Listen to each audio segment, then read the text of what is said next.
એક શિક્ષક, એક ટાપુ અને વર્ષોથી છુપાયેલો એક વૈશ્વિક ગુનો. આજે આપણે વાત કરી રહ્યા છે એપ્સ્ટીન ફાઇલ્સ વિશે. 1974માં એક સ્કૂલનો શિક્ષક, જે ગણિત અને ફિઝિક્સ શીખવતો એ શિક્ષક, જેનું આ નામ આજકાલ સોશિયલ મીડિયામાં તમામ જગ્યાએ ચર્ચામાં છે, જેફરી એપ્સ્ટીન.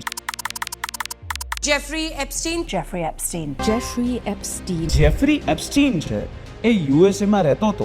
આ એ શિક્ષક છે કે જે શિક્ષક બાદ ફાઇનાન્સર બને છે. ત્યાર પછી એને વેલ્થ અને પાવર, આ બંનેથી પોતાનો આખો એક માર્ગ, એક રસ્તો એ બનાવ્યો અને એક એવું સેક્સ સ્કેન્ડલ ઊભું કર્યું કે જે દુનિયાની અંદર આજે સમગ્ર ચર્ચાનો વિષય છે. 1998માં એપ્સ્ટીને લિટલ જેમ્સ આઇલેન્ડ લીધું અને આ આઇલેન્ડ એ યુએસ નું જ એક આઇલેન્ડ છે. આ ટાપુ એ જાહેર જનતા માટે સંપૂર્ણપણે બંધ હતો, પરંતુ ત્યાં એક હાઈ પ્રોફાઇલ ઘટનાઓ એ થતી. વર્ષ 2000માં એપ્સ્ટીન એક ગુનેગાર હોવાનું બહાર આવ્યું અને એના ઉપર મેક્સવેલ દ્વારા સગીર છોકરીઓને લલચાવી અને એને સેક્સ સ્કેન્ડલની અંદર ભરતી કરવાનો આરોપ નાખવામાં આવ્યો. 2005માં જ્યારે વર્જિનિયા ગ્રુફેલે પહેલી એક કમ્પ્લેન્ટ દાખલ કરી, જેમાં આરોપ લગાવવામાં આવ્યો કે તે પોતે સગીર છે અને એપ્સ્ટીને એને સેક્સ્યુઅલી એબ્યુઝ કર્યું છે. 2008માં એપ્સ્ટીન ઉપર પહેલી વાર દોષિત સાબિત કરવામાં આવ્યો અને થોડા જ મહિનામાં અમેરિકાની જેલમાંથી છોડી મૂકવામાં આવ્યો. વર્ષ 2019ની અંદર આ કેસ એ ફરી પાછો ખુલ્યો. એપ્સ્ટીનની ધરપકડ કરી, પરંતુ જેવી ધરપકડ થાય છે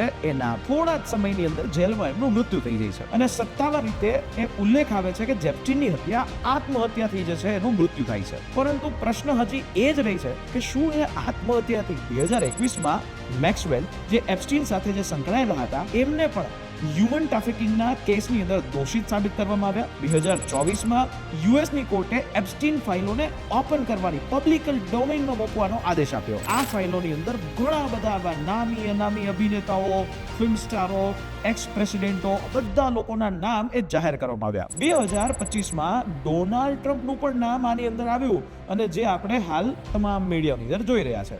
ડોનાલ્ડ ટ્રમ્પે એક વચન અમેરિકાની જનતાને આપ્યું હતું કે એ પોતાના કાર્યકાળ દરમિયાન એક ટ્રાન્સપરન્સી લો એ પાસ કરશે અને આ ટ્રાન્સપરન્સી લો છે એ આ એપ્સ્ટીન ફાઇલોની અંદર જે છે એ ટ્રાન્સપરન્સી આવે. એપ્સ્ટીન ફાઇલોમાં જે પીડિતો છે એને ન્યાય માટે અને જે હાયર ઓથોરિટી છે જે પોતાના પાવરનો દુરુપયોગ કરી રહ્યા છે ને, એને બહાર કાઢવામાં આવે. પણ અહીંયા તો ડોનાલ્ડ ટ્રમ્પનું નામ જ ખુદ છે. આવા નવા અપડેટ્સ માટે જોડાયેલા રહો ઇન્સ્પાયર ગુજરાત સાથે. જય હિન્દ.